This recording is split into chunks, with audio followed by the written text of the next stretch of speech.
Ça, c'est sûr. Les pratiques, elles ont leur utilité.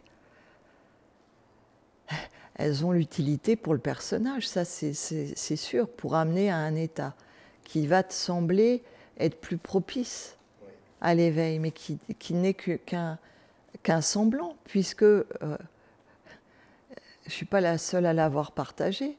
Ce qu'on va appeler l'éveil arrive généralement en fait dans une crise intérieure, donc pas dans un état où les pratiques t'invitent à être, c'est-à-dire ou à être plus lumineux, plus ouvert, plus je ne sais quoi.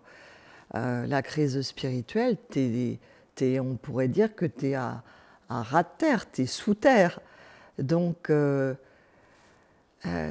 c'est une preuve que ce n'est pas en cherchant à s'élever, je dirais, hein, par les pratiques où on cherche un certain état. Bon, je fais référence aux pratiques que je connais dans le yoga. Mais tu disais, je ne parle pas d'éveil, donc effectivement, oui, ça va créer un mieux-être, une impression d'être plus près. Mais j'avais fait un partage comme ça, où j'exprimais que, c'est une image qui m'était venue, que toutes les voies, c'est un peu les rails, et les pratiques, ça va être le train dans lequel on monte. Et là, tu me parlais que la destination n'est pas l'éveil.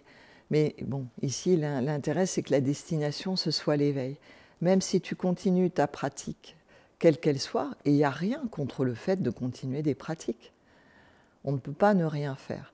Si la pratique t'est perçue comme bénéfique pour toi, tu continues la pratique. Mais inévitablement, pour arriver en gare d'éveil, il faudra que tu descendes du train.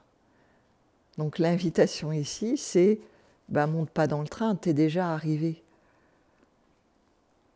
Mais justement, le fait de vouloir faire des pratiques, emprunter des voies, c'est tout à fait possible, c'est juste retarder cet instant où de toute façon il faudra descendre du train pour arriver à cette gare d'éveil qui n'est pas ailleurs, qui est déjà là.